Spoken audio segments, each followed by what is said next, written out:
When you are living through the events of your life on a day-to-day basis, it is sometimes hard to know if you are witnessing an historic turning point in the life of a nation, or just mistaking the noise of Washington politics as usual.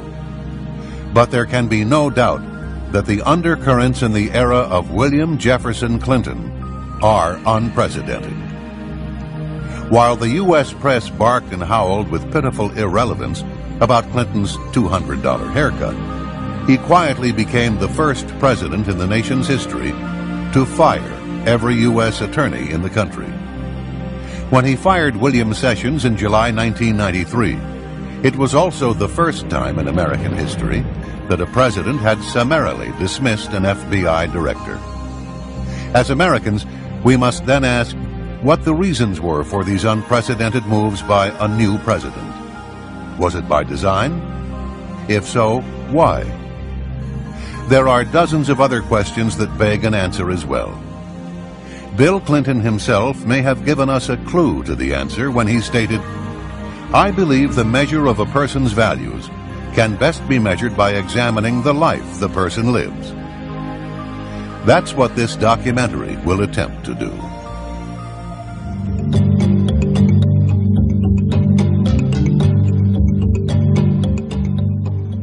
During the 1960s, students were protesting the Vietnam War on college campuses throughout the nation.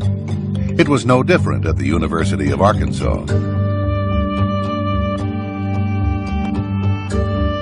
Here on the university campus, Clinton would climb into a tree where he would place a mattress and spend days on end to declare his own protest against the war. People in Fayetteville still recall walking a block out of their way just to avoid the strong stench that came from the ground below Clinton. The fire department showed up on at least one occasion to wash the ground below the tree, and even gave young Clinton unwanted free showers with their hoses. A photo of Clinton in the tree made the school newspaper, but all known copies of that particular edition have since been confiscated or destroyed.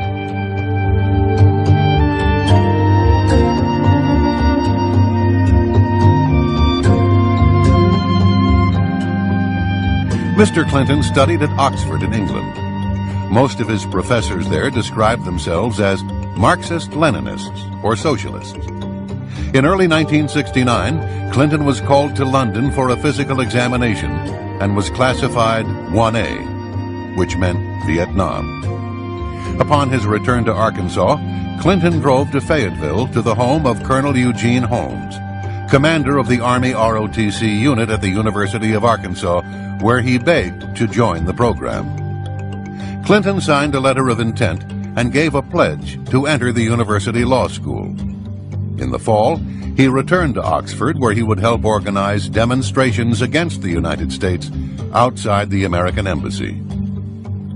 On December 2, 1969, in violation of his promise to enroll in the ROTC program, he applied to Yale Law School. On December 3rd, he wrote a letter to Colonel Holmes stating, quote, "Because of my opposition to the draft and the war, I have great sympathy with those who are not willing to fight, kill, and maybe die for their country," unquote. Mr. Clinton was described as a moocher and with no apparent income. Yet he left England for a 40-day trip to Scandinavia, the Soviet Union, and Czechoslovakia. Clinton stayed at one of Moscow's most exclusive hotels, the National. Clinton went on to Prague, where he stayed with Oxford friend John Kopold's parents, who were leaders in the Communist Party. The grandfather was a founder of the Czech Communist Party and a member of the party's Central Committee. In fact, Communist Czechoslovakia had been a training area for international terrorists. Shortly after Clinton's return to America, his friend Jan Kopold died mysteriously when he fell from the upper floors of a derelict building in circumstances that were unclear. Another close Clinton friend and a fellow draft dodger at Oxford was Frank Aller.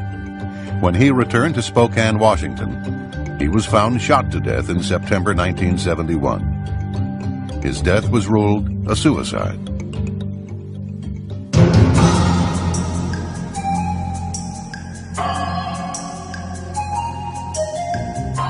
At Yale Law School in 1970, Hillary Rodham helped found the Yale Review of Law and Social Action. The second issue devoted 50 pages to the murder trial of Black Panther Lonnie McLucas. Some of the illustrations depict policemen as pigs. One drawing shows a decapitated and dismembered pig squealing in agony, and another one described them as, quote, a low-natured beast that has no regard for law, justice, or the rights of people, a creature that bites the hand that feeds it, a foul, depraved traducer, usually found masquerading as the victim of an unprovoked attack, unquote. Other articles encouraged experimentation with drugs, sex, and individual lifestyles.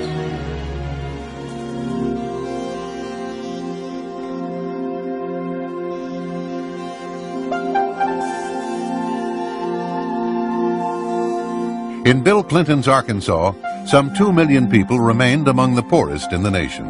Their average yearly income was less than the $20,000 annual fees at the Little Rock Country Club. Arkansas families earning less than $9,000 a year paid nearly 4 times more state tax proportionately than families making in excess of $600,000. Arkansas remained almost last in the United States in per capita expenditure for education, in the percentage of its students completing high school, and the proportion of its citizens with college degrees. Nowhere in America is the range so great as in Arkansas, wrote the Arkansas Times in 1992, from the multi-billionaire status of the Walmart Waltons to the abject poverty of the Delta region, where Lee County is listed as one of the 10 poorest counties in the entire nation. Infant mortality there is twice the national average, and 2/3 of all children never graduate from high school.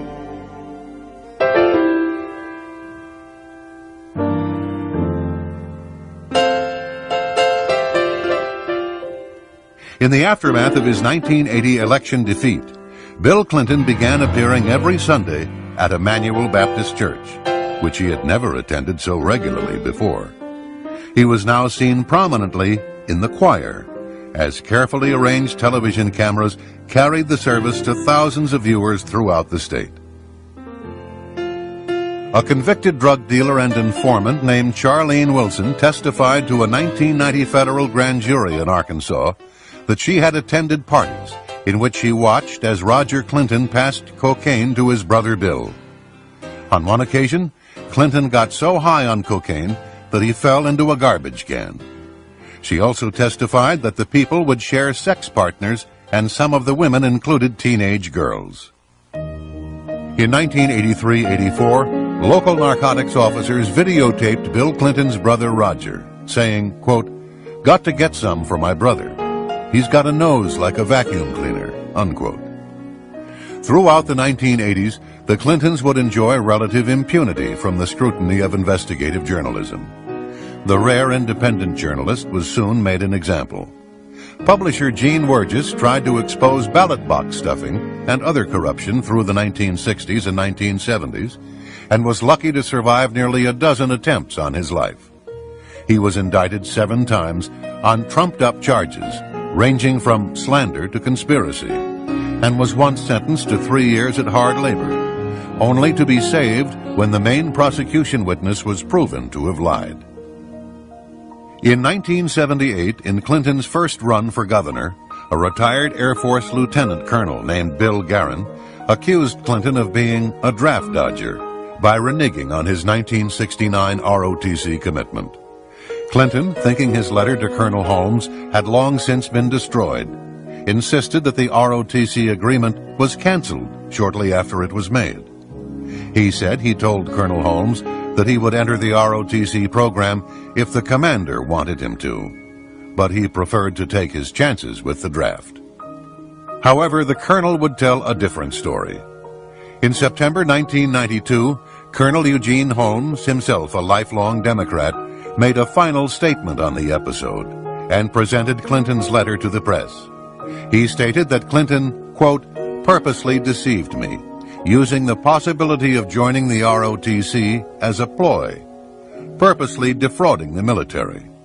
both in concealing his anti-military activities overseas and his counterfeit intentions for later military service, unquote. It was in this setting that Bill Clinton entered state politics in 1975. When he left in 1991, he had been governor for 12 years. What he had done in and for Arkansas, he claimed, qualified him to govern the nation.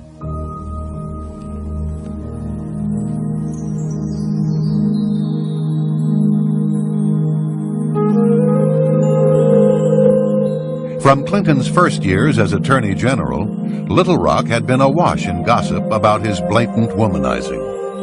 After he was elected president, Arkansas trooper bodyguards and others would testify to his extramarital relations with literally hundreds of women. State Trooper L.D. Brown stated that on state time and using state cars, he drove the governor to over 100 extramarital affairs and guarded him during those encounters. Brown was Clinton's favorite trooper, and he received dozens of books from the governor, many of which he still retains. In one law book, there's a sentence to the effect that adultery is not a crime and is underlined twice in red. Larry Patterson was an Arkansas state trooper for 31 years and a personal bodyguard for then-Governor Clinton for 6 years. More than once, Patterson said, he stood guard and witnessed the department store clerk performing oral sex on Governor Clinton in a parked car, including the parking lot of Chelsea's elementary school and on the grounds of the governor's mansion. It was probably the most bizarre time I've spent in my tenure with the state police. I was required to go out into the audiences to get women's telephone numbers, their names for him, to block streets, to sit in women's driveways till the wee hours of 3 and 4, 5 o'clock in the morning at their apartment complexes. That's what I was required to do. That was just part of the job. I was told when I protested about that if I didn't like it, find another job. Did you feel soiled? Did you feel in any way disdain for this man that you were assigned to risk, quite frankly, your life for? But your job did not turn out to be saving his life or protecting him. You, quite frankly, turned out to be someone assigned to procure... It's a pimp. I didn't want to use that word, but how did that make you feel? Well, you know, it was real easy to get caught up in all the hoopla at first. But after a while, after you saw the way he treated people, that's not the way that I was taught. It was not the standards that I was raised by. And it bothered me a lot. And to the point where I talked to my supervisors about it, I talked to the director of the state police about it. And I was told, yeah, that's part of your job. In fact, Bill Clinton told me one time, he said, Larry, you may be required to lie, to steal, to kill, to protect me, to cover me. Was his words. On yet another occasion, the governor arrived at the Little Rock airport. Clinton told his bodyguards that he was going to be driven back to the residence by the Arkansas lawyer who had met the plane, so that she could show him her new Jaguar. On the ride back, he drove, and she was nowhere to be seen in the car. He later told Trooper Patterson that he had researched the subject in the Bible, and oral sex isn't considered adultery. George Grieg of the London Sunday Times wrote, quote, "What has emerged is a man with what would appear to be an almost psychotic inability to control his zipper," unquote. The repeated testimony of state troopers would show that Clinton rated women as objects, ripe peaches as he called them, purely to be graded, chased, dominated, and conquered. The governor had been predatory even toward one of the troopers' wives and toward another's mother-in-law. Neither then nor later did many of those around Clinton reflect on the deeper meaning of the womanizing and what it said about other aspects of the man and leader.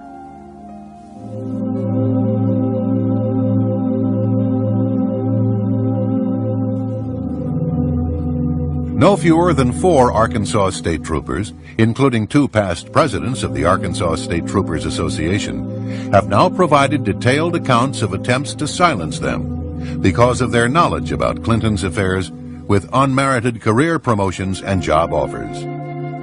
Federal jobs was offered by Bill Clinton when Roger Perry and Danny Ferguson and Ronnie Anderson and I first came forward if we would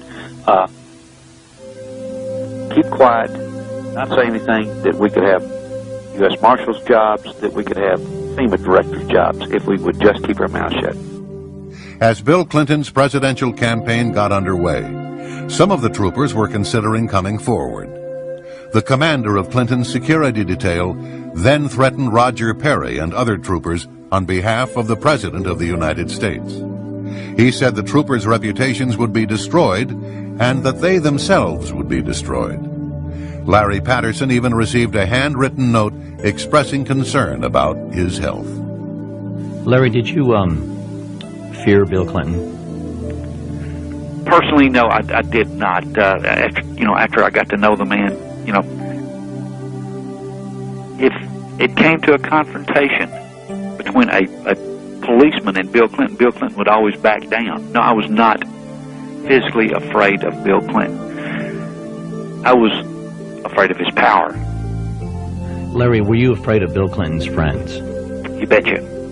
You betcha. He had some people that was quite scary, yes.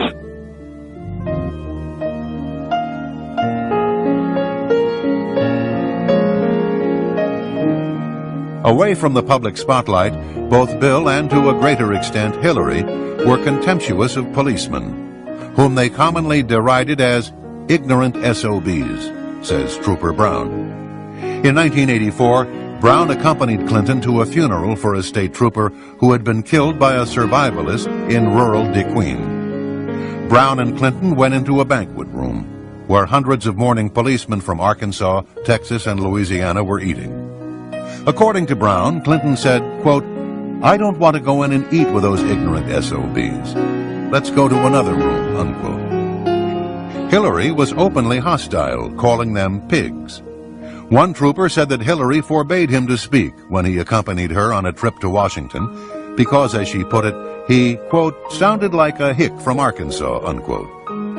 Another officer said, quote, "Deep down that woman really hated Arkansas, the people in it, and almost everything else except being top dog," unquote.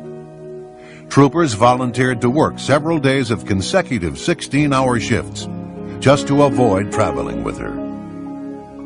After becoming president, her attitude remained the same.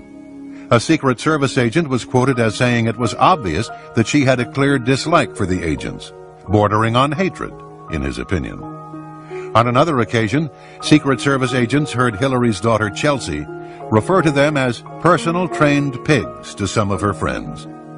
One of the agents explained to her that he was willing to put his life on the line to save hers, and he believed that her father, the president, would be shocked if he heard what she just said to her friends. Chelsea's response was, "I don't think so. That's what my parents call you."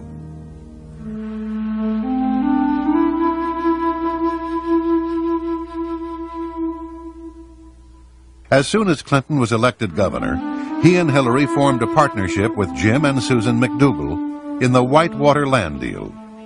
The McDougals would manage the business and bear most of the risk and liability, while Bill and Hillary would still enjoy a full 50% ownership. In 1979, the Clintons donated a small parcel of land near a river that flowed through Whitewater Estates to the Arkansas Game and Fish Commission. The donation was contingent upon construction of a boat ramp. Once the ramp was completed, a paved access road, funded at taxpayers' expense, was built from Highway 101 to the ramp, adding substantially to the overall value and marketability of home sites. Bill Clinton had used the powers of his office to enhance the value of his real estate speculation. Many elderly buyers invested in Whitewater because, after all, it was owned by the governor and his wife. However, they made the mistake of not reading the fine print of the real estate contract.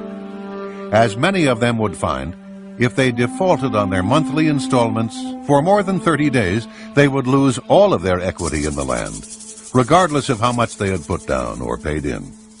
The results could be devastating. Clyde Soaps put $3,000 down and faithfully made 35 monthly payments of $244.69. When he fell desperately ill, he could no longer make his payments. Although he had paid $12,000 of the $14,000 price of the lot, he quickly lost the land and all his previous investment. This was a typical case. More than half of those who bought whitewater lots would lose their land and all their equity payments. Records showed at least 16 different buyers paying in more than $50,000 and never receiving property deeds. Meanwhile, Whitewater carried on a flourishing traffic in repossessions and resales, selling some lots over and over when elderly buyers faltered on their payments. A local businessman said, quote, "They screwed people left and right, taking advantage of a bunch of poor old folks on a land deal. The future president and first lady. That ought to be the real Whitewater scandal," unquote.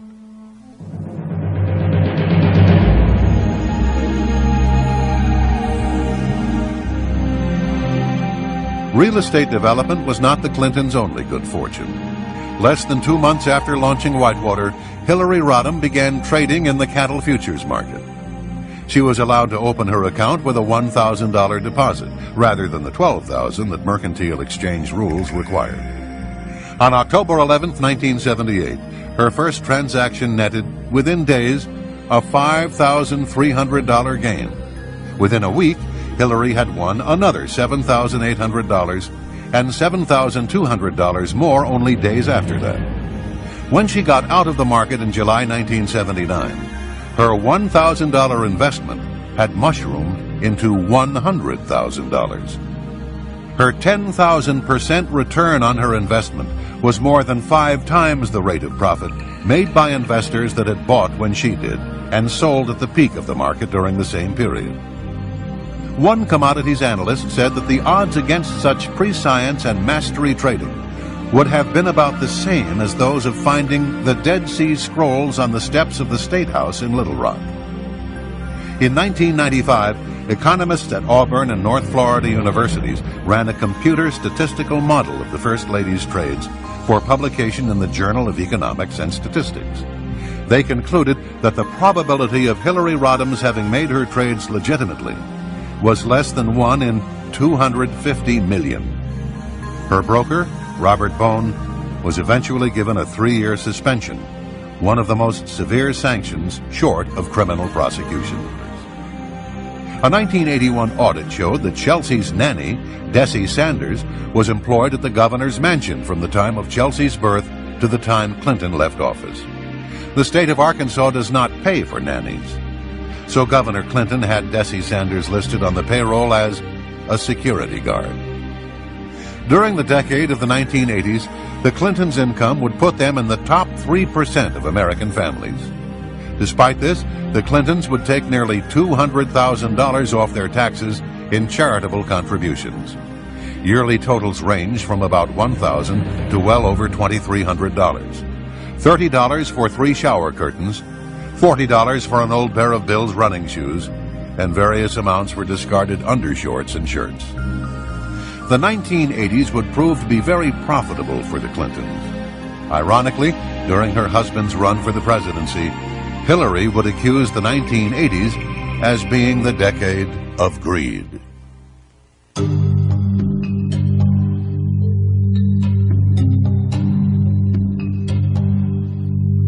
The Arkansas Development Finance Authority, or ADFA, was set up by Governor Clinton to ease financing for low-income housing and small businesses.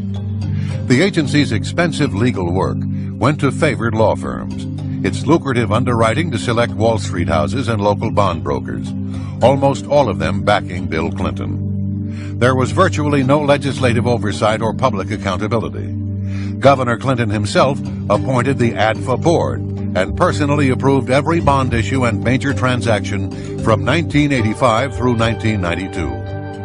In 1985 alone, ADFA issued bonds for more than $700 million. His 1990 campaign received over $400,000 in contributions from those benefiting directly from the publicly guaranteed bonds. In the late 1980s, a nursing home chain called Beverly Enterprises was in financial trouble. A Texas banker and Hillary's employer, the Rose Law Firm, formed a nonprofit corporation to buy the nursing homes. They would make millions in profits while being financed by tax-exempt state bonds.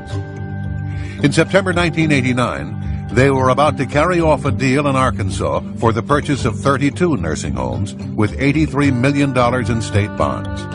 At the last moment, the deal collapsed when Attorney General Steve Clark claimed he had been offered $100,000 in campaign money as a bribe to drop his opposition to the Beverly bonds. The partner who devised the nursing home scheme, William Kennedy III, would later be named a counsel to the president, one of the most powerful positions in the Clinton White House.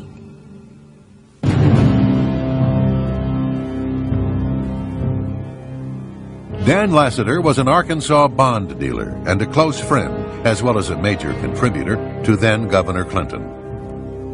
Clinton awarded Lassiter a $30 million bond to install a new police radio system for the Arkansas State Police. During this very period, Lassiter was under investigation by the Arkansas police for cocaine trafficking.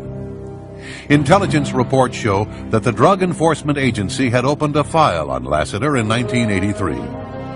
The Attorney General's office in Santa Fe, New Mexico, investigated Lassiter for narcotics trafficking, with possible ties to organized crime. A federal grand jury indicted Dan Lassiter and accused him of conspiring with Bill Clinton's brother Roger Clinton and others to knowingly and willfully possess with the intent to distribute cocaine. In the end, Lassiter was offered a plea agreement and was charged with conspiracy to distribute cocaine. He was paroled after 1 year, most of it spent in a halfway house. He was granted a full pardon by then Governor Clinton. Patty Ann Smith was 16 years old when she fell under the influence of Dan Lassiter. She was still a child, but not for long. In the offices of the U.S. Attorney in Little Rock, she stated, quote, "I was a virgin until 2 months after I met Dan Lassiter. I finally gave in and slept with him. I was introduced to cocaine use by Dan Lassiter when I was 16 years old and a student at North Little Rock High School. Dan Lassiter planned on using me as a prostitute to entertain his friends," unquote. At the time, Lassiter was 40, more than twice her age. She was told by one of Lassiter's cohorts that, quote, "If I ever betray his trust and hurt Lassiter in any way, I would not see daylight to tell about it anymore," unquote. She said she met Bill Clinton several times, but he was never acting like a governor when I saw him. She claims to have witnessed Governor Clinton taking cocaine on several occasions. In an interview with U.S. attorneys, a 33-year-old Little Rock woman stated that she had been started on cocaine by an associate of Lassiter's. He warned her that she was as good as dead if she ever told anything about him or Lassiter. As a circuit court clerk, Dennis Patrick's income was less than $25,000. Dan Lassiter's brokerage company would secretly run over $100 million through Dennis's account. When the FBI found out, they informed Dennis that he would be an important witness in their investigation of Whitewater. The ATF soon learned that Dennis's life was in danger and informed him that a contract was out on his life. It was then that he began wearing a bulletproof vest. After 2 attempts on his life, the police arrested a man who admitted that he had been contracted for $20,000 to kill Dennis Patrick and his wife. Patsy Thomason was given power of attorney to manage Lassiter's business empire while he was in prison. An employee at Lassiter's firm told Dennis that Thomason was in charge and that she could put an end to his nightmare. But the nightmare continued, and Dennis was stripped of his life, his name, his integrity, everything he had. He eventually fled the state for his safety as well as that of his family. Patsy Thomason was clearly a favorite of Bill Clinton. He appointed her executive secretary of the Arkansas Democratic Party, which helped build the foundations for his presidential bid. After the 1992 elections, she was given one of the most powerful positions in Washington, Director of the White House Office of Administration. In this position, Thomason failed to provide proper security clearances for over 100 White House staff members, many of whom were alleged drug users. Under her direction, random drug testing for the White House staff was eliminated.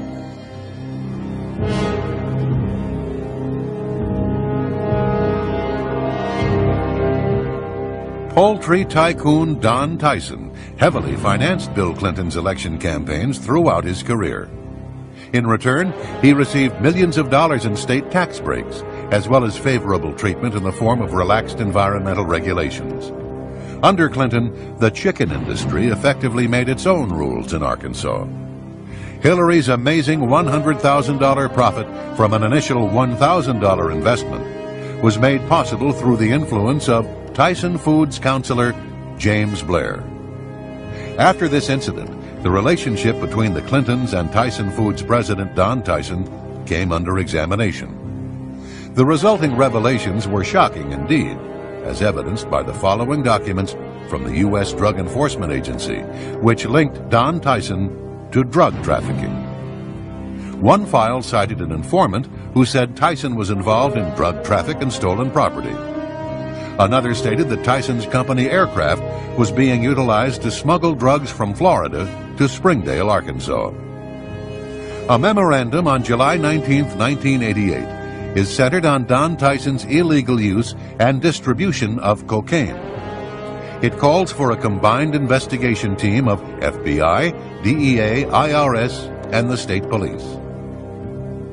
There were documents that referred to alleged hitmen employed by Tyson to kill drug dealers who owed him money. In one of them, an informer stated that Daddy Don, Donald Tyson, can put out the word to take care of you. She gave as an example a female who was found in a culvert near Highway 71 outside of Fayetteville, Arkansas. One woman stated that she was afraid that she might get killed as she understood that Don Tyson was a drug dealer who brought drugs in from California by truck and airplanes. And a confidential informant claimed to have information on an alleged hitman for Don Tyson. None of the allegations against Don Tyson have led to criminal charges. Police officers who tried to mount a case against Tyson were destroyed by their superiors in the state police.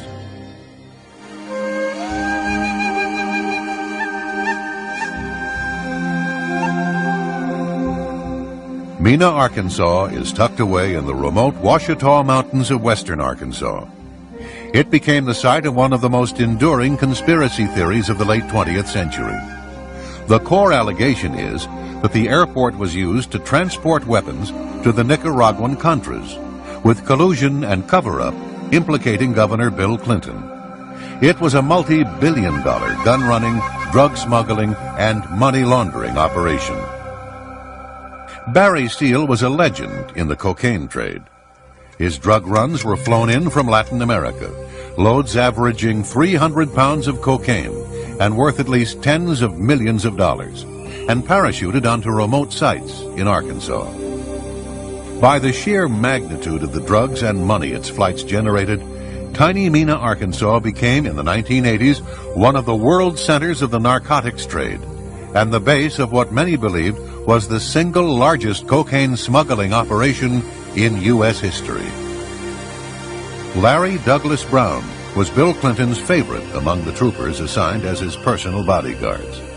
Brown gave hundreds of pages of testimony under oath and supporting documentation that the governor had clearly been aware of the arms and drug running out of Mena as early as 1984.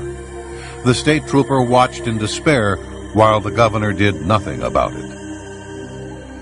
In October of 1984, Barry Steele and Brown had lunch at Cajun's Wharf in Little Rock, a popular restaurant in the Arkansas River bottoms. In conversations over the next few weeks, Steele casually referred to Clinton as the Gov, and acted like he knew the governor, Brown recalled. By the summer of 1985, Steele became a scapegoat and was sentenced to a halfway house in Baton Rouge. It was there that assassins found him and gunned him down in his white Cadillac on a rainy February night in 1986. IRS agent Bill Duncan and State Police Detective Russell Welch had compiled a mammoth investigative file on the Mena operation. The material became part of an eventual 35-volume, 3,000-page Arkansas State Police archive, a meticulous presentation of the Mena case for a grand jury.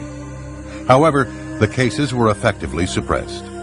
Duncan and Welch were not even called to testify before grand juries, state or federal. Duncan and Welch watched the Mena inquiry systematically quashed and their own careers destroyed as the IRS and state police effectively disavowed their investigations.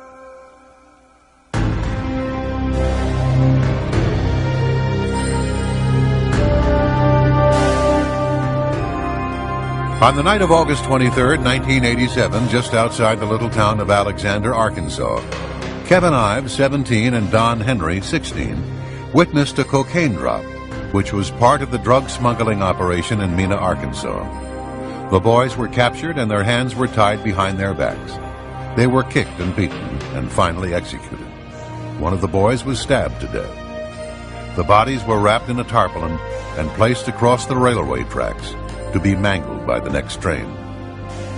The Arkansas medical examiner, Fahmy Malik, ruled the deaths an accident. He said the boys had smoked marijuana joints and had fallen into a trance on the railway tracks side by side. As the facts would later show, the crime lab never tested the concentration of marijuana in their blood. They were told to back Malik's ruling. Bill Clinton was the only person to whom the crime lab answered. Kevin Ives' mother, Linda, created such a stir that a grand jury was called to investigate the case. The bodies were exhumed, and a second autopsy was conducted by the Atlanta medical examiner, Dr. Joseph Burton. He showed an enhanced photograph of the wound to 6 other forensic investigators. They all concurred that it was a stab wound. He also found that Kevin Ives had been smashed in the head with a rifle butt. The report of the grand jury concluded that the deaths of Don Henry and Kevin Ives were definitely the result of foul play. It urged that law enforcement agencies, the prosecuting attorney's office, to continue the investigation into the deaths of Don Henry and Kevin Ives and into the drug problem in Saline County. Because of Linda Ives' investigation into the death of her son, she was placed on Bill Clinton's enemy list by White House counsel Mark Fabian. Already, people associated with the case were beginning to die in what amounted to a reign of terror among young people in Alexander, Arkansas. April 1988, Keith Coney told his mother he knew too much about the Ives-Henry murders and feared for his life. After being slashed in the neck, he was fleeing for his life on his motorcycle when he slammed into the back of a truck and was killed. Booney Bearden, a friend of the boys, disappeared. His body was never found. November 1988, Keith McCaskill claimed to have knowledge of the Ives-Henry murders, but was killed before he could testify. McCaskill, knowing that his life was in danger, had said goodbye to his friends and family. He died from 113 stab wounds. January 1989, Gregory Collins claimed to have knowledge of the Ives-Henry murders, but was killed before he could testify. Collins was found dead from a shotgun blast to the face. April 1989, Jeff Rhodes claimed to have knowledge of the Ives-Henry murders, but was killed before he could testify. His body was found in the city dump, dead of a gunshot wound to the head. July 1989, Richard Winters claimed to have knowledge of the Ives-Henry murders, but was killed before he could testify. Winters was silenced by a blast from a sawed-off shotgun. June 1990, Jordan Kettleson claimed to have information on the Ives-Henry murders, but was killed before he could testify. He died from a shotgun blast to the head. To date, no arrests have been made in regard to these murders. Arkansas's medical examiner ruled the death of 2 teenage boys an accident, while several forensic investigators and a grand jury concluded they were murdered. But this was not the first nor the last time that Fahmy Malik's rulings would cause controversy. In 1985, a North Arkansas man was fatally shot, and Fahmy Malik ruled it a suicide. There were 4 gunshot wounds to the chest. In a 1986 case, Malek's ruling was accidental drowning. It was later discovered that the victim had been shot in the head. In 1992, a man's body was found with 5 bullet wounds, but Malek nevertheless ruled it a suicide. In his most incredible ruling, Malek concluded that a James Milam had died of an ulcer. However, the man's skull was later recovered. He had been decapitated with a sharp knife. That Malek survived in Arkansas is a testament to Clinton's power.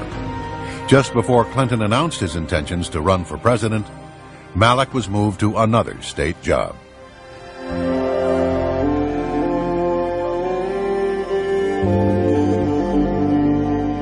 Union boss Arthur Coya has managed to build a political alliance with the Clinton administration. He attended the White House regularly to share breakfast with the First Lady and flew with Clinton on Air Force One. Even as Coya and the president gave each other gifts, such as expensive golf clubs, the Justice Department was filing a civil suit against Coya. It charged that he and his co-conspirators employed actual and threatened force, violence, and fear of physical and economic injury to create a climate of intimidation and fear. Members were intimidated into silence by violence, economic coercion, and by the known ties of local and international union officials with organized crime. Within days after a draft of the suit was delivered to Coya, President Clinton sent him 2 personal letters. One thanked Coya for his support of Democratic candidates, and another promised to share Coya's views on labor with Labor Secretary Robert Reich.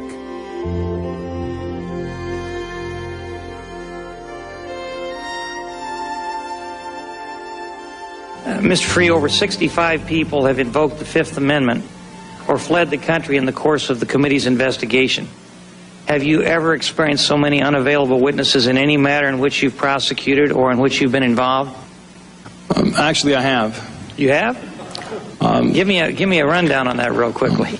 I spent about 16 years doing organized crime cases in New York City, and many people were frequently unavailable.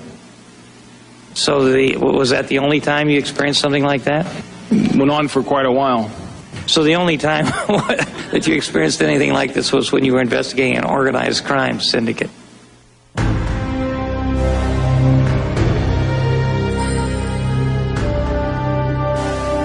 On Monday, July 19, 1993, President Clinton called FBI Director William Sessions to tell him that he was dismissed. It would be the first time in our nation's history that a president had fired an FBI director. He called a second time a few minutes later. The president seemed to be in a hurry. Time was of the essence. Sessions was to leave the Hoover building effective immediately. The next day, Vince Foster's body was found in Fort Marcy Park, dead from a gunshot wound to the head. Under the assassination statute, the FBI would have been compelled by law to take over the case if there was any question that it might have been a homicide. But with the firing of its director, the FBI was in turmoil, and the Park Police became the lead agency in charge. The Park Service had neither the depth nor the experience to investigate a case of this magnitude, which led many to ponder the question, was it the intention of the White House to limit the scope of the investigation? Vince Foster had been a close friend of Bill Clinton's in their boyhood town of Hope, Arkansas. As Deputy White House Counsel for the Clinton administration, Foster became the highest-ranking U.S. government official to die under mysterious circumstances since President John F. Kennedy. He, more than anyone else, knew the financial secrets of both the campaign of 1992 and the Clinton presidency, just as he knew the secrets of the Rose Law Firm and of Hillary Rodham Clinton's business and financial dealings over the previous decade, dealings that would become the subject of numerous investigations.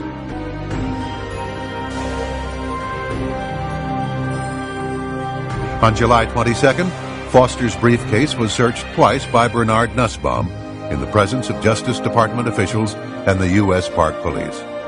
4 days later, a suicide note mysteriously appeared in the briefcase. It was torn into 28 pieces with one piece missing. No fingerprints were found on the note, only a partial palm print of Nussbaum's. Distinguished handwriting experts were contacted. the most famous being Dr. Reginald Alton of Oxford University in England. The note, he said, was a fake. It was the work of a forger. Associate Independent Counsel Mikel Rodriguez was not a conservative.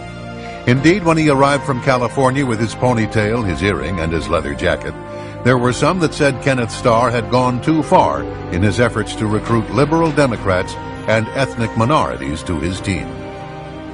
Rodriguez spent his time combing through the archive of documents in the Foster case, and he didn't like what he saw. He managed to gain access to the locked files in the office of the Independent Counsel. Hidden inside was a folder of crime scene photographs that had been deliberately withheld from the prosecutor. Among them was the original Polaroid of Foster's neck. Rodriguez went to the Smithsonian Institution for enhancement of the original.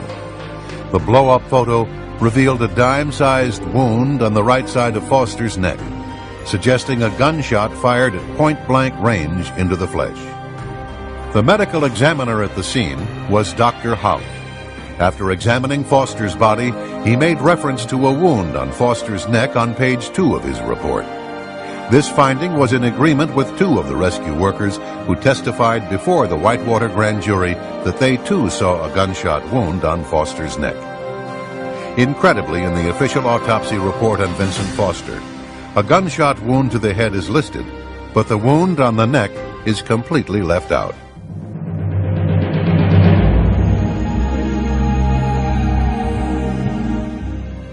The official autopsy conducted by Dr. Beyer states that there was a large 1 by 1 1/4 inch exit wound found on Foster's head.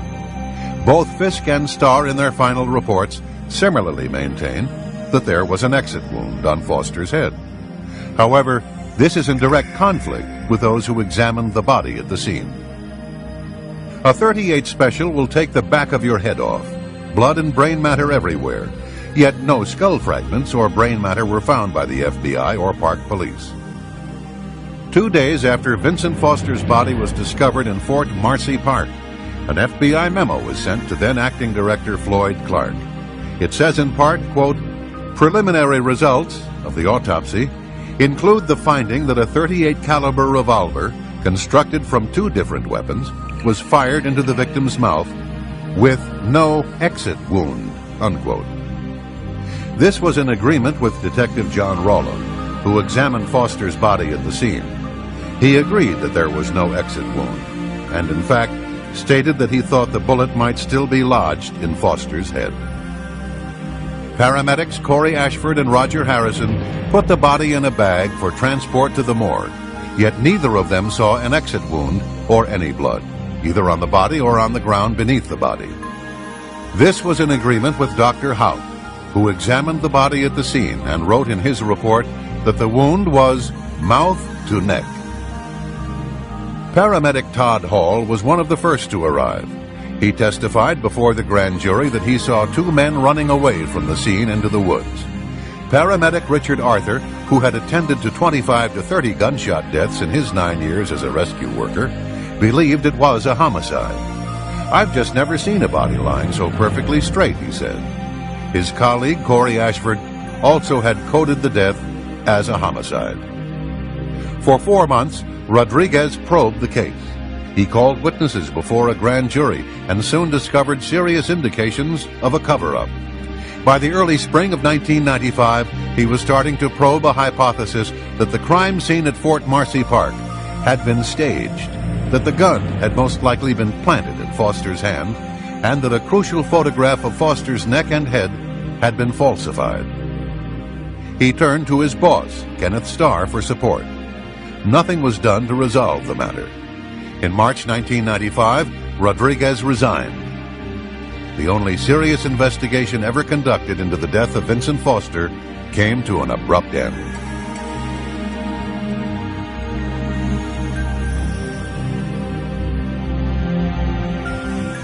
The confidential witness had stopped at Fort Marcy Park and had ventured about 700 feet into the wooded groves where he spotted a body lying in the dense foliage. He looked as if he'd been dead for a long time. "I mean hours," he said. The bed of dried leaves below the body had been very heavily trampled. and his hands were neatly next to his body with the palms up. He said under oath to a congressional delegation that he saw no weapon, no gun. There was nothing in Foster's hands.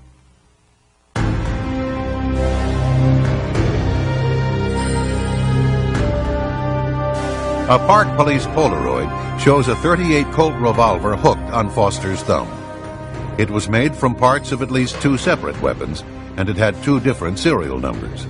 The only recorded sale to gun retailers of both serial numbers was in 1913, and that was too old to trace. Foster's fingerprints were not found on the gun, although a print belonging to someone else was found under one of the detachable grips. A .38 Special has a fierce recoil and can throw one's hand back over their head. However, the large sight on the gun did not damage Foster's teeth or gum tissue, and the gun was neatly at his side. Residents of homes as close as 300 yards away were never interviewed by the Park Police as to whether they had heard a gunshot. The bullet was never found. No matching ammunition was found in Foster's house.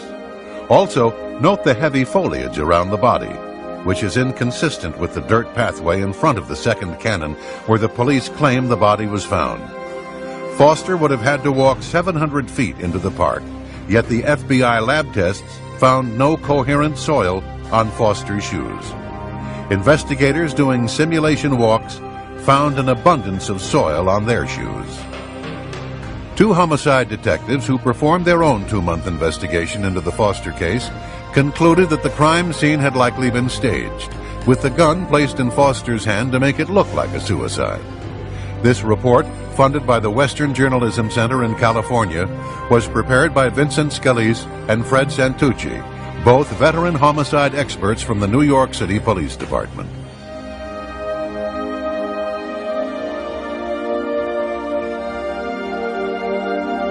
Two witnesses, Mark and Judy, were interviewed by the FBI in April 1994.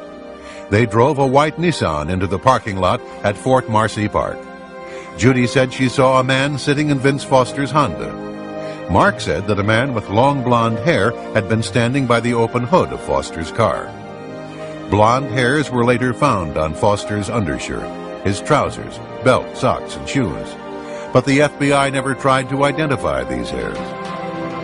Kenneth Starr concluded his report in July 1997 without calling these two witnesses before the grand jury.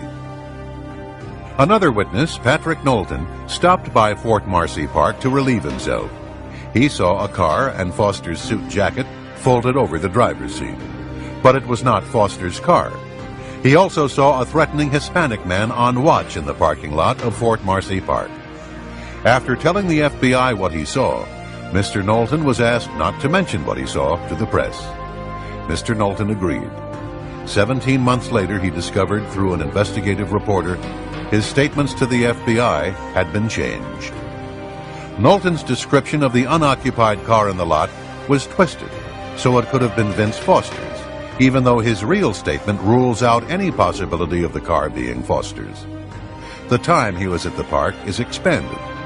It fails to say that Knowlton could pick the suspicious character out of a lineup. Through his attorney, Patrick Knowlton submitted a 20-page evidential insert to the 3-judge panel that appointed Kenneth Starr. As he put it, to make sure that the report was full and complete. Attached was Exhibit 1, which is a map of the cars in the Fort Marcy lot. Knowlton was parked next to an older model Honda that was not Vince Foster's car. According to the official record, the best estimates put the time of Mr. Foster's death at between 2 and 4 p.m. However, Mr. Foster's body was discovered at 5:45 p.m., or approximately 70 minutes after Patrick had left the park. Mr. Foster, therefore, could not have driven to the park in his Honda. Exhibit 2 is a map depicting the harassment Patrick suffered. The day he was subpoenaed to testify before the grand jury, he was harassed by at least 25 men who would walk toward him or came at him from behind with threatening glares in their eyes. This technique is known to federal intelligence and investigative agencies, and its objects are twofold. 1, to intimidate and warn witnesses in connection with his grand jury testimony, and 2, to destabilize him and discredit his testimony before the grand jury. In this exhibit, Mrs. Foster could identify only a silver gun.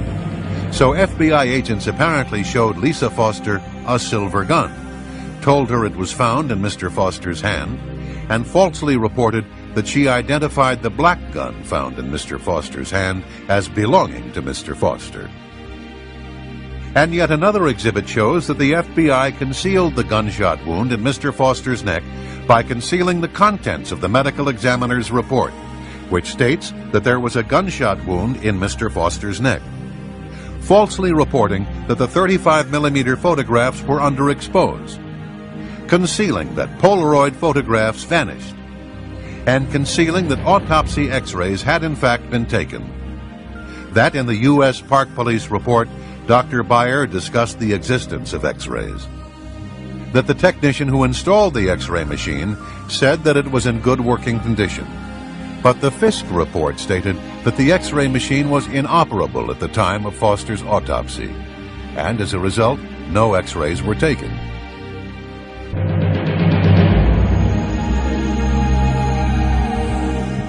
The sequence is crystal clear. In his notebook, Detective Rollo writes, "Dead body, Fort Marcy, warm sunny day."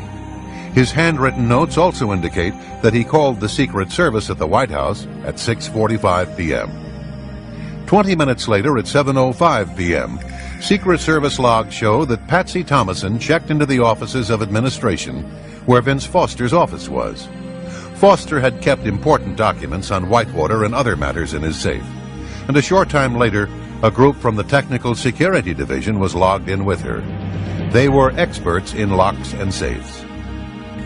Trooper Roger Perry was on duty at the guard shack of the Arkansas Governor's Mansion when a call came through from the White House. Trooper Larry Patterson tells the story. I had just gotten off work, had driven from State Police Headquarters to my apartment complex. Arrived home no later than 5 p.m. when I was just inside my apartment. I had not taken off my uniform. I had not gotten a Coke or a glass of water or something out of the refrigerator. I was in my apartment looking at my mail, getting ready to undress. The phone rang. I pick it up. It's Roger Perry. He said, "Larry, you will not believe what just happened." He said, "Helen Dickey just called from the White House and said that Vince Foster had just gotten off work, walked out in the parking lot, and shot himself in the head." So this was the latest, 5 o'clock, 6 o'clock, Washington, D.C. time. Perry relayed the message to Governor Jim Guy Tucker. He also called Lynn Davis, the former commander of the Arkansas State Police. 4 men in Little Rock knew about the death of Vincent Foster before 6 p.m. Washington time, at least 15 minutes before the Park Police discovered the body in Fort Marcy Park. President Clinton appeared on Larry King Live at 9 p.m. It was being broadcast in the library of the White House. About 20 minutes before he went on the air, a CNN makeup artist was preparing the president for his television appearance when a man walked in and announced that a note had been found in Vince Foster's office. So the White House Secret Service, Chelsea's nanny, and 3 troopers in Arkansas had known for several hours, but Bill Clinton went on Larry King as if he knew nothing of Foster's death. At the time of Vince Foster's death, Hillary Clinton was in Los Angeles. As the LA Times reported, she cut her trip short and flew to Little Rock the day of his death. No reason was given as to the sudden change of schedule. Former FBI Director William Sessions stated that the Foster case had been compromised from the beginning. It was compromised when the White House took control of the FBI by firing Sessions the day before Foster's death.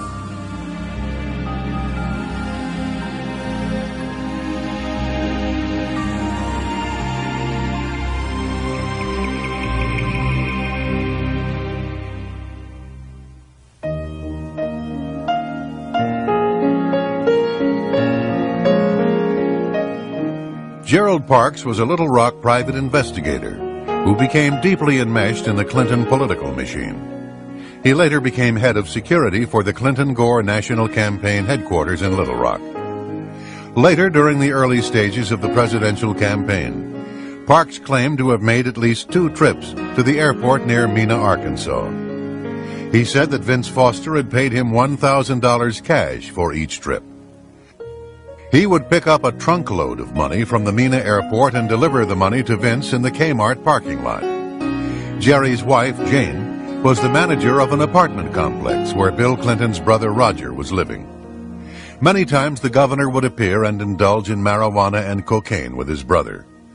Girls as young as 17 or 18 years of age were sometimes there to party with the Clinton brothers. When Jane told her husband about the goings-on in Roger Clinton's apartment, he began to write down names, dates, and license plates.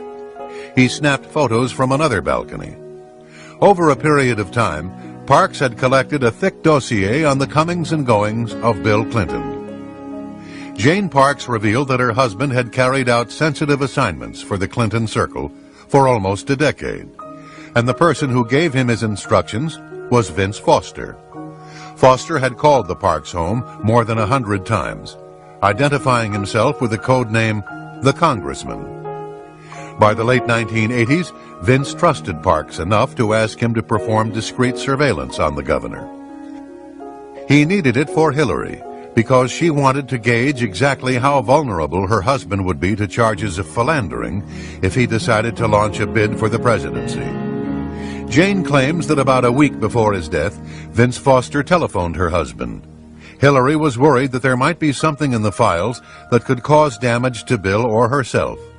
Jerry told Vince Foster that there was indeed plenty to hurt both of them. But you can't give her those files.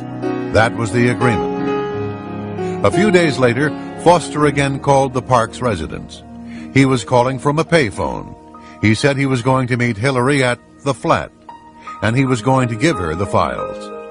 Parks then said, "You can't give Hillary those files. She's capable of doing anything." 2 days later, Vince Foster was dead. When he learned of Foster's death, Jerry Parks told his wife, "I'm a dead man." For the next 2 months, he was in a state of fear. He would carry a pistol to fetch the mail. On his way to the office, he would double back or take strange routes. 2 months later, on a Sunday afternoon, Jerry had dinner at El Chico Mexican restaurant.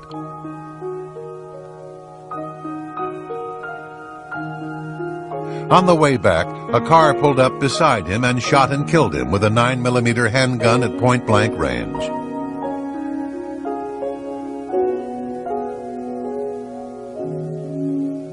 His home was broken into before he was murdered.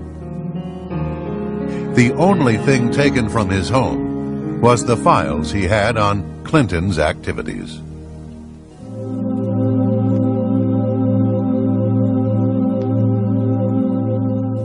Trooper Ferguson's ex-wife, Kathy, was to be one of the key witnesses for the prosecution in the Paula Jones case, and had been openly vocal about her belief in Paula's testimony. 4 days after Paula Jones filed her lawsuit against Bill Clinton, Kathy Ferguson was found dead of a gunshot wound to the head. Her death was ruled a suicide. The following is an affidavit of Sherry Butler, who was one of Kathy's best friends. Quote, "Kathy Ferguson had been a friend of mine from 1991 to 1994, and on occasion had mentioned that while attending functions at the governor's mansion, then Governor Bill Clinton had cornered her in the kitchen of the mansion and pinned her to the counter. Shortly before her death, Kathy stated that what Paula Corbin Jones was saying about Clinton was the truth, and, quote, I wouldn't put anything past Bill Clinton, unquote. Kathy Ferguson had been a nurse, and a number of medical personnel attended her open casket funeral. Her autopsy report had placed the fatal bullet's entrance wound at the right temple, with the exit wound at the left temple, making it a possible suicide. However, at the funeral home, 3 nurses, an RN, and 2 LPNs decided to make a careful examination of the wound. Yet none of them saw any wound at the left temple. What they did see looked to be a large, blown-out exit wound in the right temple. This puzzled them, because they knew Ferguson was right-handed. This prompted them to look for an entrance wound on the left side. One of the nurses rolled the corpse's head to the side. All three nurses were then able to see a cotton-stuffed wound behind the left ear. Several other hospital colleagues subsequently visited the funeral home and made the same observation. The following is an affidavit of Samuel Houston, M.D. I have been contacted by 6 nurses who each described the head wounds of Kathy Ferguson at the open casket funeral and described a small, clean, quarter-size hole with cotton balls stuffed within it behind her left ear and a large blown-out wound to the right temple, pulling the right eye over. None of the above nurses saw any wounds on the area of her left temple on careful examination of her head. So, according to the testimony of a doctor and 6 nurses, the bullet may have entered from behind the left ear and exited at the right temple, making Kathy Ferguson's death a possible homicide. Dr. Houston recalled his last conversation with Ferguson on the day before her death. She told him that she wished she did not know as much as she knew concerning the Arkansas State Troopers and their activities and those of Danny Ferguson. Bill Shelton was an Arkansas police officer and boyfriend of Kathy Ferguson. He had been publicly critical of the ruling that stated Kathy's death was a suicide. A month later, Shelton was also shot behind the ear, and his death was also ruled a suicide.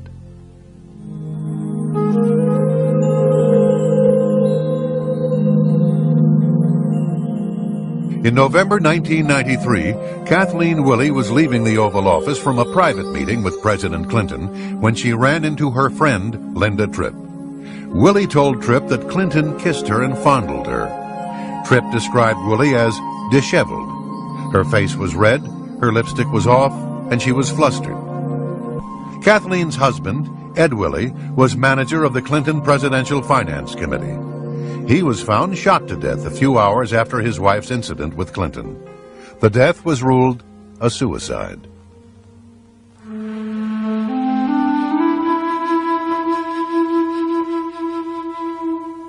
Newsweek magazine had dropped hints that a former White House staffer was about to go public with her story of sexual harassment at the White House. A few days later, on July 6, 1997, Mary Catron Mahoney and 2 other employees at Starbucks coffee shop died of gunshot wounds. The restaurant's doors were locked when the victims were found, and nothing appeared to have been stolen, although nearly $4,000 was in the store at the time. Mary Mahoney was shot as many as 5 times. The Washington Post characterized the crime as an execution-style murder. She had been heavily involved in presidential politics, working on Bill Clinton's campaign in 1992, and served as a White House intern during the first Clinton administration.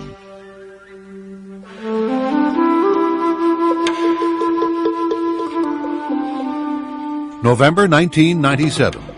A transmission shop owner opened the trunk of a tornado-ravaged car and found a trunkload of documents. Among them, a 1982 cashier's check for $27,000 payable to Bill Clinton. The source of the funds for the check was the McDougal Savings and Loan. The shop owner, Johnny Lawhon, was reluctant to talk about his discovery. He said, quote, "Clinton is the most powerful man in the world," unquote. Lawhon later died in an automobile accident. James McDougal had stated, quote, "Immediately concurrent with the check being found, I started getting a lot of heat. I am a prisoner of the executive branch," unquote. He was serving a 3-year sentence in the Federal Medical Center in Fort Worth, Texas, and was cooperating with the independent counsel into the investigation of the president. He was scheduled to testify before the grand jury. Against doctor's orders, McDougal was given an injection of Lasix, a diuretic. He was then put in solitary confinement, where he died of cardiac arrest.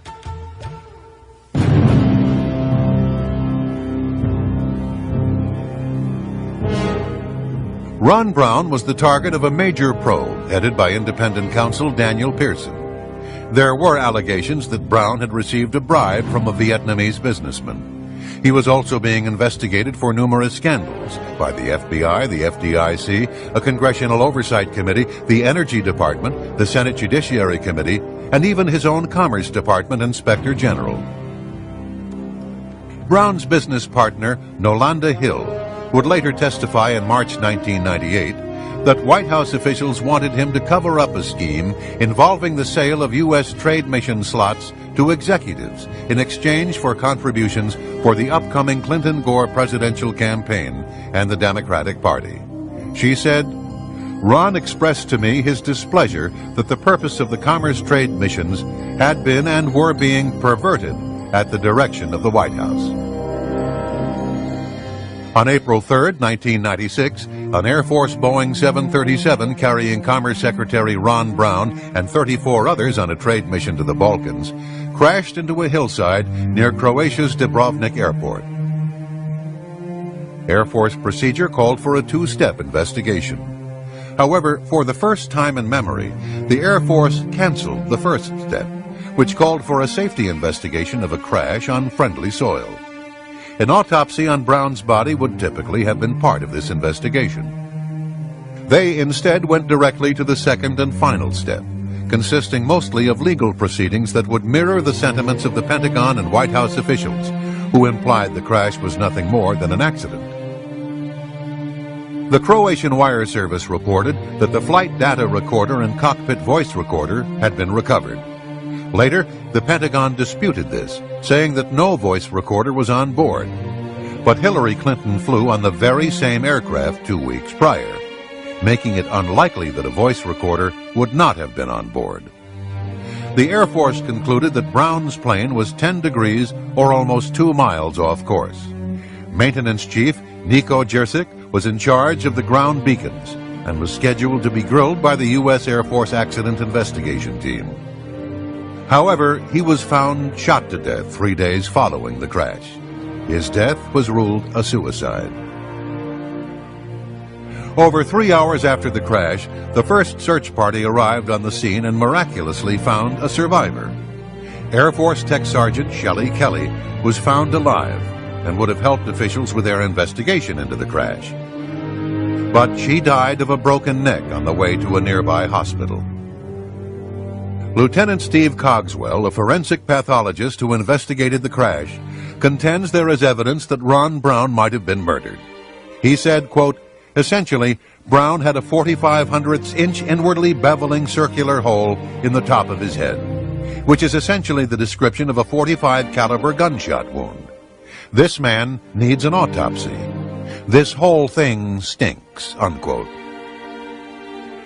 Several personnel were present while Colonel Gormley was conducting his external examination. The photographer present was Chief Petty Officer Kathleen Janoski, a 22-year veteran. I opened up my big mouth in the morgue and said, "Wow, look at the hole in Ron Brown's head. It looks like a bullet hole." I said that, and my life has never been the same since. All of the X-ray films of Brown's head have disappeared. There were allegedly many photos taken of Brown that were stored in a safe, but these photos, along with the negatives, have also disappeared. All that remains of the head X-rays are photographic slide images taken by Janowski.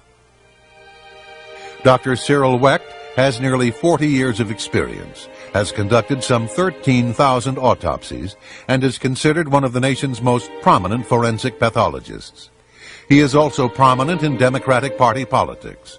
He says there was more than enough evidence to suggest a possible homicide in the death of Ron Brown, and an autopsy should have been conducted on his body. As he stated, quote, "It's not even arguable in the field of medical legal investigations whether an autopsy should have been conducted on Ron Brown," unquote. And Lieutenant Colonel Cogswell stated, quote, "You can't ignore who this person is. To stack up the coincidences, one of 35 people has got a hole in their head. The hole is dead center in the top of their head, and it just happens to be the most important person on the plane from a political point of view. That's a whole lot of reason to investigate it," unquote.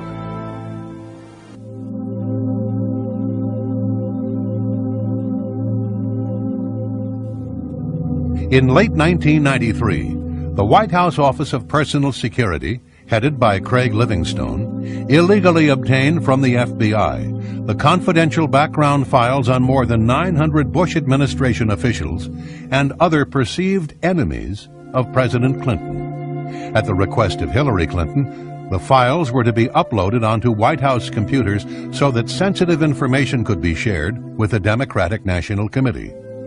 These files contain all allegations, rumors, or statements made about the individual during FBI background checks, whether or not confirmed, true, or even credible. Livingstone had a history of prior drug use, which should have disqualified him from serving in the White House. However, senior White House counsel William Kennedy III said that Livingstone was hired on orders from the First Lady. Other evidence indicates that this illegal activity was likely approved by President Clinton. Congressman Bob Barr comments on this frightening scenario. Chuck Colson, who is now a born-again Christian and a prominent speaker on prison reform and religion in America, went to federal prison, went to jail because he misused a single government law enforcement file. Yet we now know that the Clinton administration misused perhaps upwards of 1,000 or more FBI files, which include and contain very sensitive information on average American citizens. I think clearly what the Clinton administration is trying to do is an orchestrated, systematic effort to thwart justice, to thwart the rule of law, to thwart legitimate investigations by the Congress, whether it's impeachment proceedings or regular oversight. They're clearly designed, as they are, with going after Kenneth Starr, the independent counsel, and other independent counsels, trying to derail investigations. They're trying to derail prosecutions. It is very well orchestrated, and I'm sorry to say, in some degree, it is succeeding. But these are not isolated incidents that we're seeing with the compilation of enemies lists, enemies files, FBI files. It is systematic, it is abusive, I believe it is illegal, and it is very frightening because this is precisely the sort of stuff, except on a much larger scale, that forced President Nixon from office a generation ago.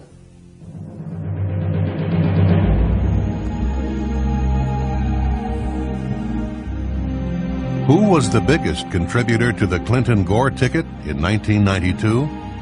Not a corporation, not a labor union, not a Hollywood mogul, but Indonesian businessman James Riyadi, who gave $450,000 to elect Bill Clinton. The Riyadis and their executives gave an additional $600,000 to the Democratic National Committee and Democratic state parties. The Riyadis' corporate flagship is the Lippo Group, a multi-billion-dollar financial conglomerate with business ties to China's communist government. The patriarch of the business empire, Mokhtar Riyadi, and all three of his sons have fled the country. In 1977, Mokhtar Riyadi became partners in one of America's largest investment banks, Stevens Incorporated in Little Rock, Arkansas. His son, James Riyadi, interned there and soon began a friendship with Arkansas Attorney General Bill Clinton.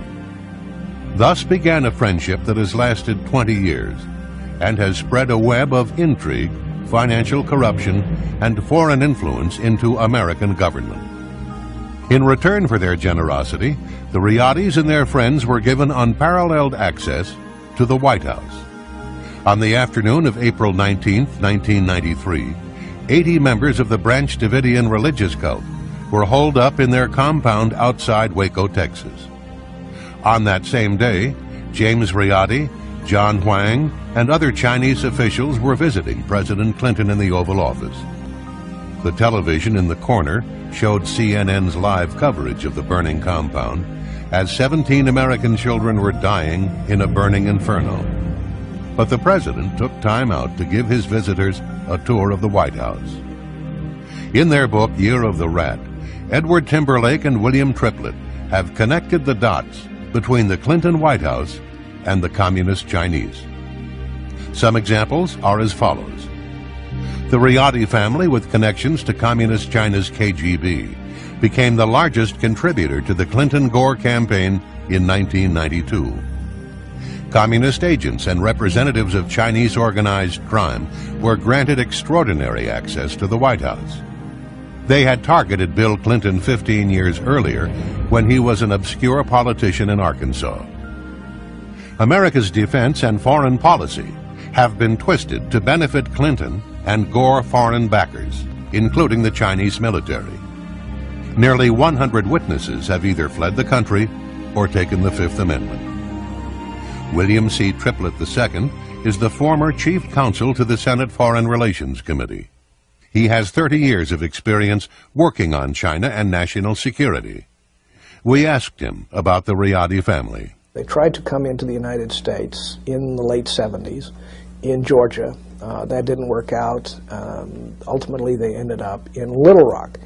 And in Little Rock, in the late 70s, the heir apparent to the family fortune met Mr. Clinton when he was then Attorney General of Arkansas, and there have been perhaps 20 years worth of friendship from thence. Their man in the United States was a man named John Huang, who was also ethnic Chinese from Taiwan, and he joined them overseas. And he looked after their business interests here and also their campaign contributions. He was in charge of writing the checks and making sure that it happened. In 1992, Mr. Clinton, in the spring, was in trouble. It had been discovered that he was a draft dodger. The Jennifer Flowers business had come out, and he was out of money for the New York primary. What happened then was that the Riadi family has a bank in Arkansas that they could influence, and the bank gave loaned $3.5 million to the Clinton campaign, and that was enough to get him the nomination. So I think one could say that they were instrumental in getting him the nomination and the election in 1992. It's really quite outrageous for a dollar that an American citizen provides to a candidate or a party of their choice being neutralized by a dollar coming in a million times over from a foreign source, not just a foreign source, but a foreign adversarial source, namely Communist China. The Riadi family is not a public charity. They wanted something for their money. So after Bill Clinton got elected, they sent a letter to Bruce Lindsay, who was in charge of personnel in the Clinton administration, saying that they had invested in Mr. Clinton.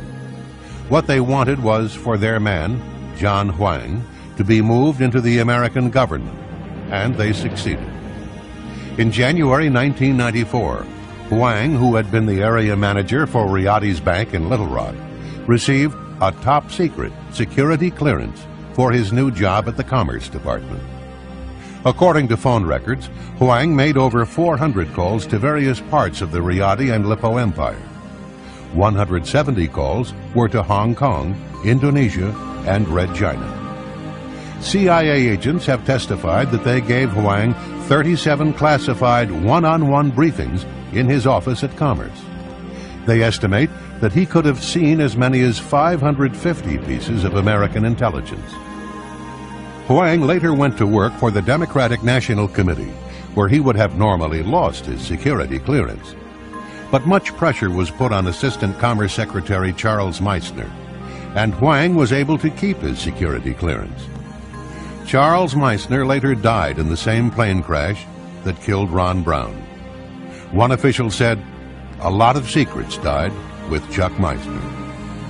We now know that during the 1996 campaign, John Huang was actively seeking campaign funds for Bill Clinton from Asian sources, who have ties to organized criminal syndicates, narcotics trafficking, gambling, prostitution, and Communist China's intelligence services.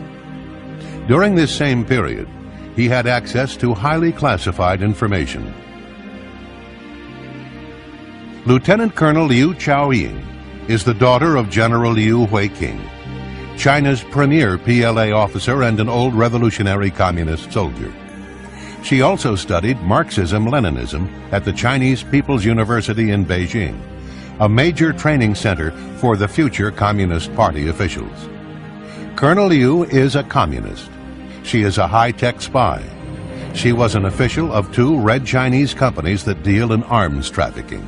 She ran at least tens of thousands, maybe hundreds of thousands of dollars through Johnny Chung into the Democratic National Committee, and she met Clinton twice at fundraisers. According to FBI Director Louis Freeh, Chinese criminal gangs called triads have emerged as a significant and violent force in the United States, committing contract murders, extortion, drug trafficking, kidnapping, prostitution, weapons smuggling, and money laundering. The triads have been guests of the Clinton White House many times and have made illegal contributions to the Clinton-Gore re-election campaign. Neg Lap Seng is a Macau criminal syndicate figure who visited the White House on many occasions. He attended a number of fundraisers and even sat next to the president at some of them. Neg Lap Seng and others are partners in Angdu International of Thailand, a firm that procures Thai women, many of them underage, for prostitution. In May 1996, these men were honored guests at a Clinton fundraiser. Charlie Tree is another person from Taiwan. He grew up in a rough neighborhood that is the breeding ground for a criminal element called triads. He came to the United States to work in the kitchen of his sister's Chinese restaurant in Little Rock. Became friends with Mr. Clinton when he was an Arkansas official, and so forth and so on. And when he became the president, he used that to exploit his business interests. He became a friend of a man from Macau, and we think they both became connected through Chinese gangster connections. And the man from Macau became in essence, his sponsor and sugar daddy, if you will. The man from Macau is in the business of exploiting women for prostitution. He owns a hotel in Macau that is a brothel, and with two other men, he owns a separate company that procures Thai women for prostitution in Macau. Charlie Tree had been in Little Rock since the late 1970s and had known the Clintons for almost as long. Thus, he was the perfect triad messenger and agent in place for the People's Republic of China, ready to be reactivated without suspicion. As the Canadian study of triad behavior points out, once a triad, always a triad.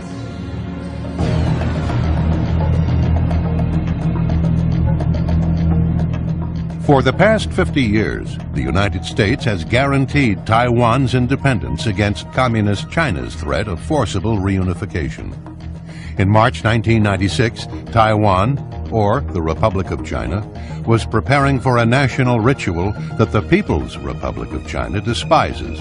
The ritual is called elections.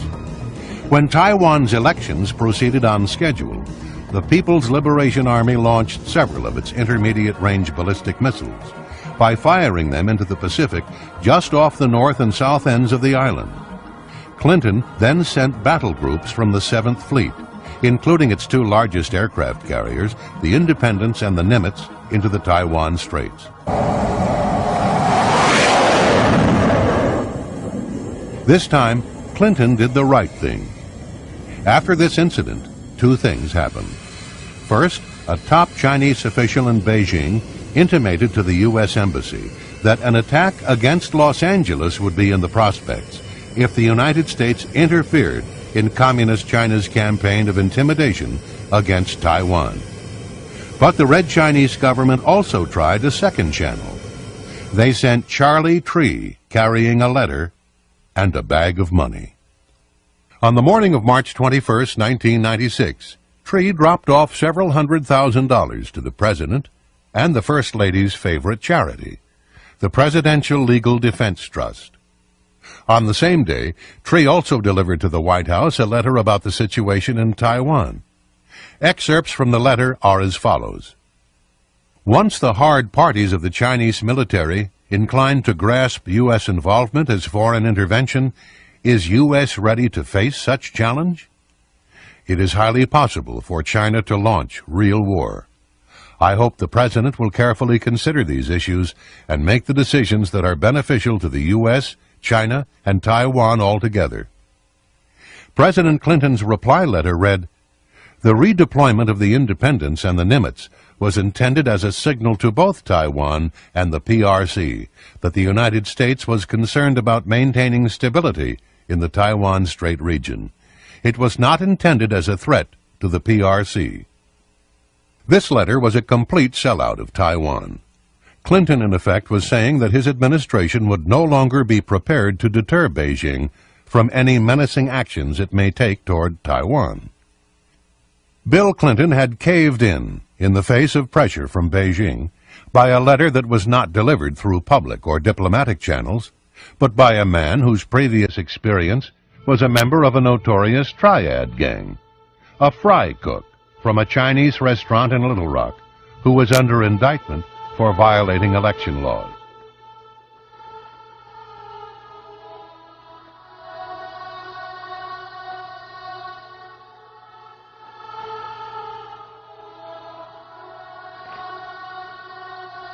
The president made a mistake to just overlook what the Chinese government did at Tiananmen Square and give them most favored nation status. On June 4th, 1989, Chinese tanks and armored personnel carriers rolled into Tiananmen Square to confront pro-democracy students from 4 of Beijing's most prestigious universities. The students were unarmed and practitioners of nonviolence. When it was over, some 4,000 to 6,000 people lay dead in the streets of Beijing. We know who did it. We know the names of the Chinese units. We know their commanding officers. We know everyone. And the reason we know is because NATO's military attachés had spread all over the city that night, and they were reporting from all points of the city. And we know who the commanders of the Chinese units were and what they did that night. And they killed the Chinese young people, and they knew what they were doing, and they did it anyway. Congress reacted immediately, forcing President Bush to cut off all military exchanges with the PLA. This policy stood for the next 4 years. As soon as President Clinton was elected, that policy was reversed. And so, as near as we can tell, every Chinese general who was personally involved in killing Chinese young people has been to the United States and received the royal treatment. Now, typically, how this works is as follows. The Chinese general comes here in secret, goes to the Pentagon, gets a 19-gun honor guard salute. He will go to the White House, meet with the president in the Oval Office for discussions. Then he will be taken to American military bases to learn things about the military that we think they should not, and then he goes home. And we're talking somewhere between a dozen and 24 generals.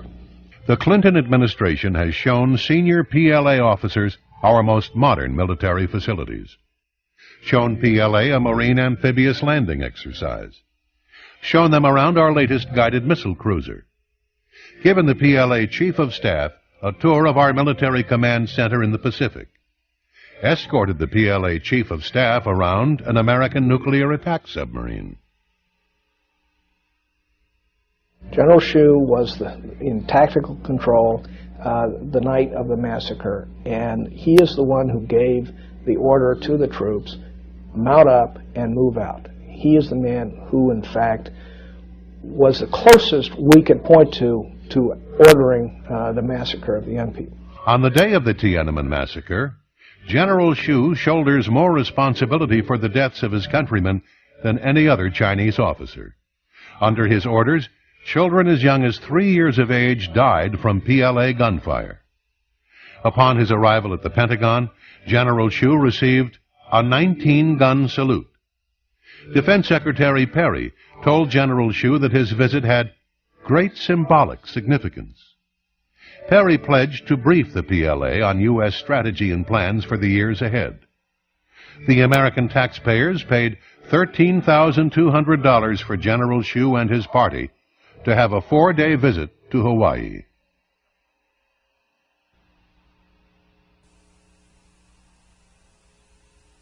The China Ocean Shipping Company, otherwise known as COSCO, is a merchant marine that is essentially a naval arm of the People's Liberation Army. It is also a major arms supplier to dictators and to terrorists.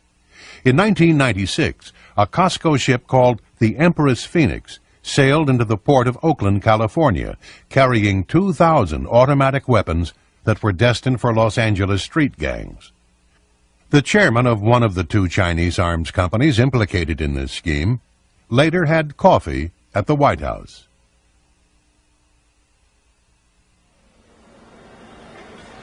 The naval station in Long Beach, California closed in 1991, but it did not remain unoccupied. A Marine Reserve training center that had been destroyed by an earthquake was allowed space there. But Costco also wanted the naval station.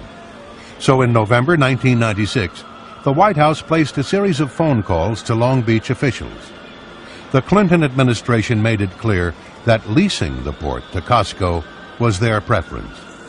In the end, the United States Marines lost their space, and Communist China's Costco, with the help of Bill Clinton, got what they had lobbied for. They got control of the naval station at Long Beach. Johnny Chung is a Taiwanese businessman, lives in Southern California. Probably a little bit better than some of the rest of this crowd that shows up in this little drama, we think, marginally better. He was trying to promote his business interests, and he was pretty honest about how he saw things. For example, he's famous for saying that the White House is just like a turnstile in a subway. You have to put coins in to pass the gate.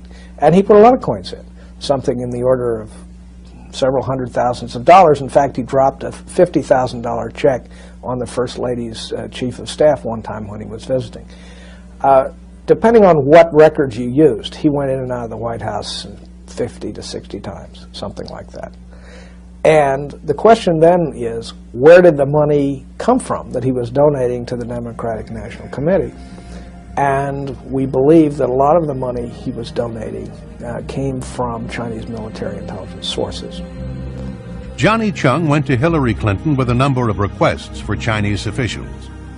A meeting with President Clinton, a tour of the White House, lunch at the White House, a photo opportunity with the First Lady, an invitation to attend the President's radio address.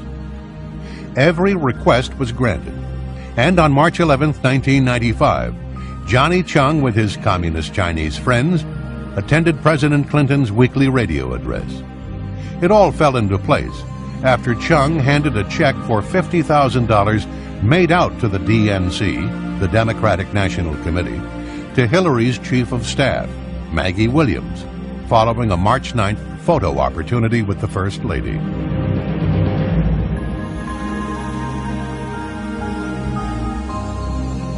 Two photographs in particular speak volumes about the deals this White House has cut.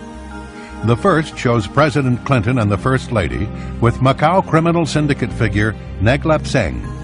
The second photo was taken at the Sai Lai Buddhist Temple and shows Vice President Gore with Ted Seoing. It's important to recall that both men are in the business of exploiting Asian women for prostitution.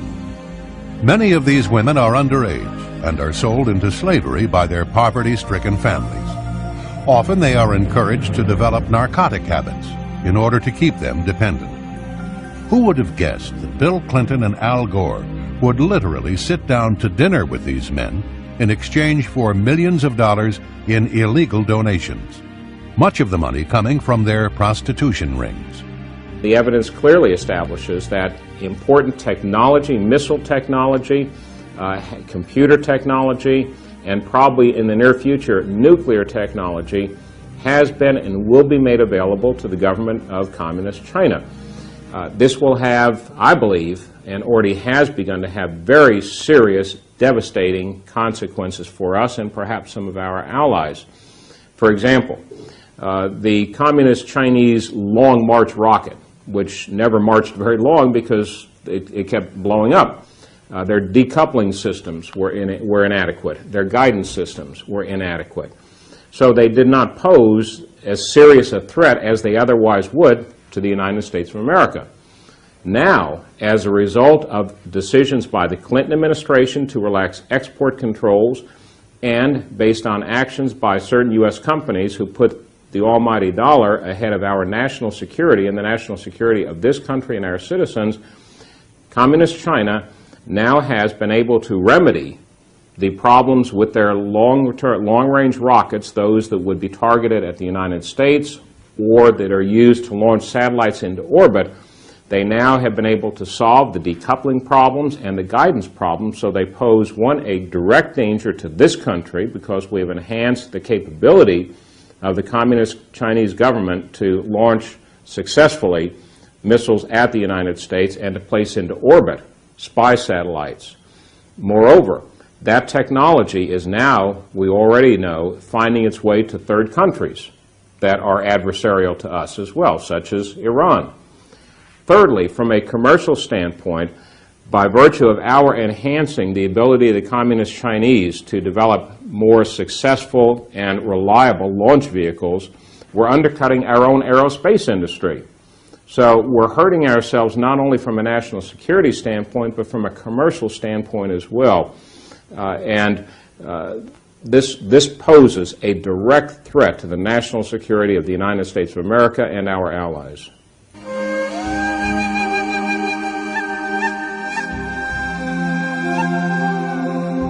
The following are a few of the many casualties of those having knowledge or involvement in one or more of the Clinton scandals. In order to save time, only a partial list is shown. July 1978, Susan Coleman allegedly became pregnant after having an affair with Clinton, a problem which threatened to disrupt Clinton's election bid. She committed suicide by shooting herself in the back of the head. August 1991. Danny Casoloro was a reporter who investigated various scandals in Arkansas, including Clinton's Arkansas Development and Finance Authority and MENA. He had warned his family that his life was in danger, and if he were found dead of an apparent accident or suicide, not to believe it. Casoloro was found dead in a bathtub in a West Virginia hotel room with his wrist slit. His death was ruled a suicide. July 1992. C. Victor Racer II was a national finance co-chairman of Clinton's presidential campaign, who died in a plane crash near Anchorage, Alaska.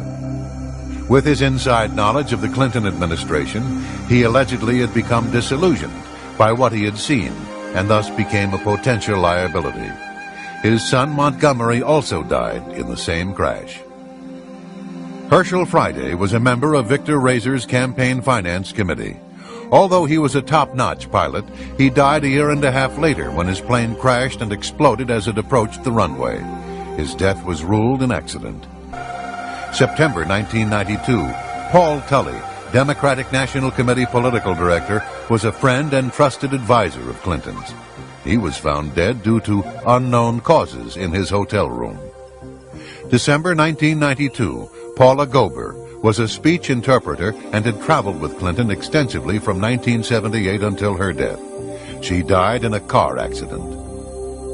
December 1992, Jim Wilhite was an associate of Mac McLarty's former firm. He had called McLarty just hours before dying in a skiing accident. January 1993, Ed Cawley, a former Clinton campaign finance chairman in Arkansas, was found dead in a hotel room. May 1993, John Wilson, a Washington, D.C. city councilman, had decided to come forward with inside knowledge he possessed regarding Whitewater. Wilson was found hanged. His death was ruled a suicide. June 1993, Paul Wiltshire, a Washington, D.C. attorney, wrote a 105-page letter to Attorney General Janet Reno describing evidence he had concerning drug and gun running out of Mena, Arkansas. On the first page of his letter, he stated, quote, "The lives of key participants, other witnesses, and even myself are now in grave danger as a result of my passing this information on to you.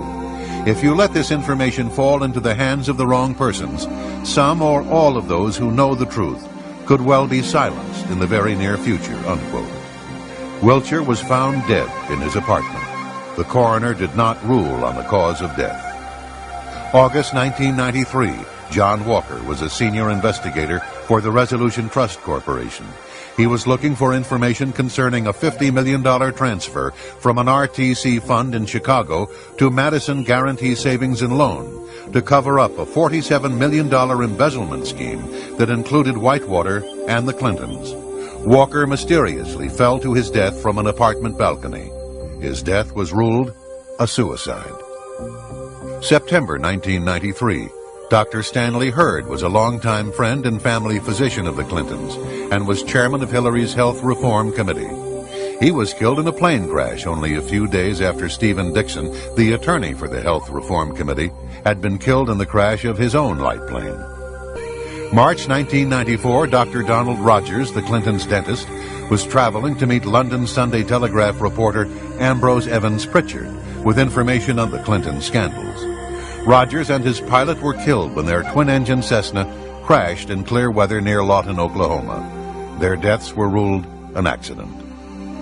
May 1994, Gandhi Baugh, Dan Lassiter's attorney, committed suicide by jumping out of the window of a tall building. His partner committed suicide 1 month later.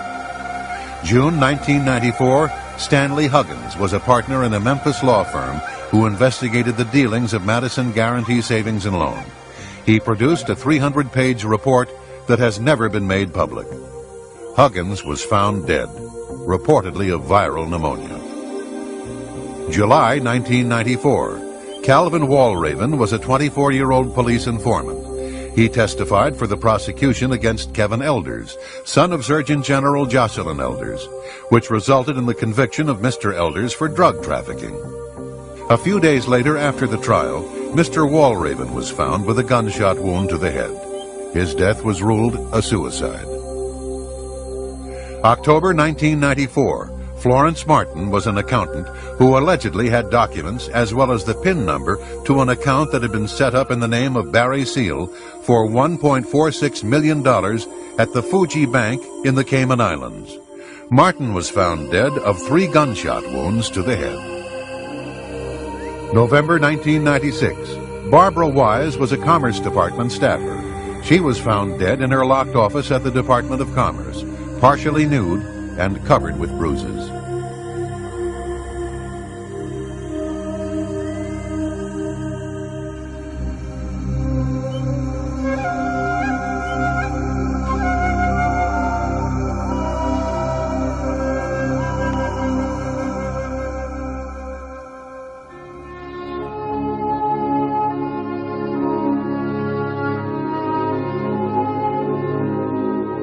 In their scramble to secure and maintain power, Bill Clinton and Al Gore have left a legacy of corruption, making unscrupulous bargains for campaign cash, selling out our national security, losing our nation's technical edge, catering to red Chinese agents, arms smugglers, and gangsters, and enabling the People's Republic of China intelligence to penetrate our political and defense establishments.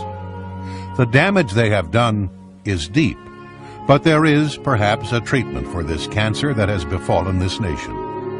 Wall Street Journal contributing editor Mark Halperin described President Clinton as, quote, the most corrupt, fraudulent, and dishonest president we have ever known, unquote. His remedy? One word will do justice. One word. Impeach. Impeach now!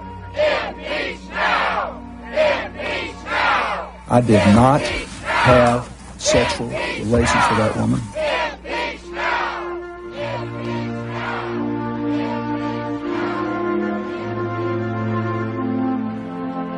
The United States Constitution, Article 2, Section 4, lists the following as impeachable offenses: treason, bribery, and other high crimes and misdemeanors.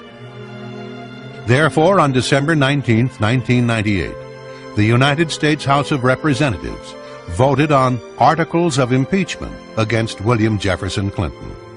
He was found guilty of providing perjurious, false, and misleading testimony to the grand jury, and he prevented, obstructed, and impeded the administration of justice.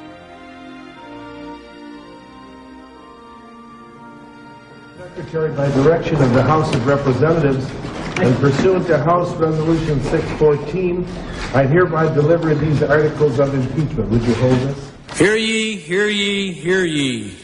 All persons are commanded to keep silent on pain of imprisonment while the House of Representatives is exhibiting to the Senate of the United States articles of impeachment against William Jefferson Clinton, President of the United States. William Jefferson Clinton, by such conduct, warrants impeachment and trial and removal from office and disqualification to hold and enjoy any office of honor, trust, or profit under the United States. Bill Clinton has become just the second president in U.S. history to be impeached. The evidence is overwhelming that Mr. Clinton has committed serious crimes against the people and government of the United States. Crimes such as accepting bribes from such shady figures as the Red Chinese military, organized crime kingpins, and internationally wanted thieves in exchange for U.S. governmental support for their schemes. Obstructing justice by withholding key evidence, encouraging others to lie under oath, and arranging for others to receive payoffs in exchange for their silence. Aiding foreign powers considered to be enemies of the United States by giving them access to top-secret information, restricted military armaments, and a safe haven on U.S. soil, all in exchange for large campaign contributions.